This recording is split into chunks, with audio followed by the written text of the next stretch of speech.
When I was a kid, we had a history teacher named Mr. Foster. Mr. Foster taught us about democracy. He said in a democracy, nobody ever gets everything they want, but at the same time, nobody ever gets so little of what they want that they have to go to war over it.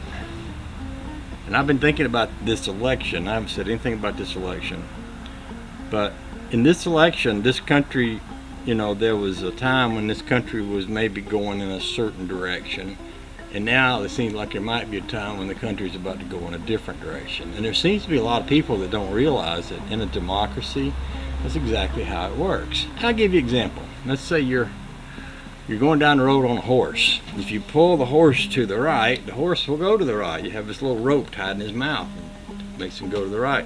If you pull it to the left, the horse goes to the left. Going straight down the road means a little bit of right, a little bit of left, a little bit of right, a little bit of left, so that horse's eyes are focused where you want him to go. If you only had one rein and you could only pull one, then you could ride around in circles, or you could ride off the road, but you couldn't get anywhere. But by having a set of reins, you can go right when it's appropriate, you can go left when it's appropriate, and you can go down the road without accident, insult, or anything like that.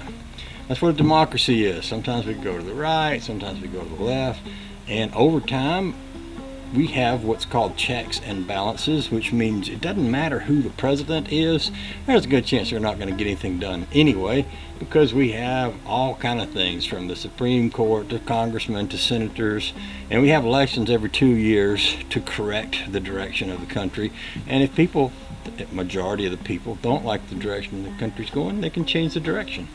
Very often minor changes are not much of a big deal, and people can ignore history. I remember I was speaking of being in the 9th grade and ignoring history, and yet every boy in that class was subject to be drafted and go to war and fight in Vietnam, and we all knew it. And there wasn't any, hey, how you feel about going to Vietnam? It was more like, when you turn 18, you go down and get your physical, and if you're A1, then we'll send you a letter when we're ready for you, and you kiss your wife goodbye, pay your bills, tell everybody adios, because you're going in the Army. We're going to take you, we're going to train you, we're going to send you over to Vietnam or wherever we want to send you, and you're going to do your duty for your country or you're going to go to jail. That's kind of the deal we had.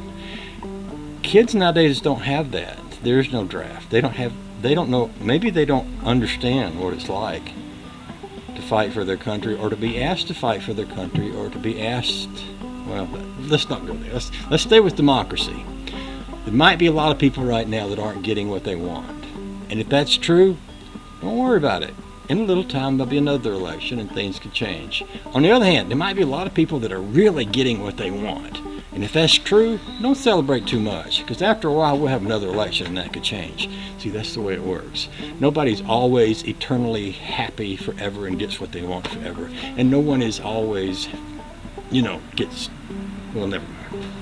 Enough said. I'm not going to talk about politics anymore. I've gone through this whole election shabab, and I haven't even said anything political whatsoever. And that's my whole political thing right there is trust. I'm almost done talking. I just want to say one more thing.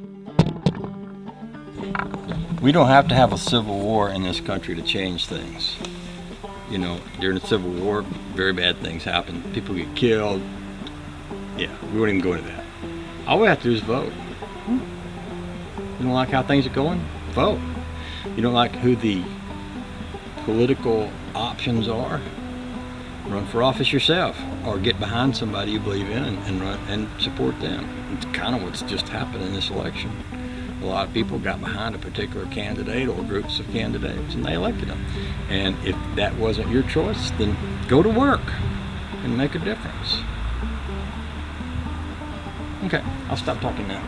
What I was going to say, I think, and I might have said this, is we don't have to go to war. We don't have to have a civil war in this country. All we have to do is vote. Enough said.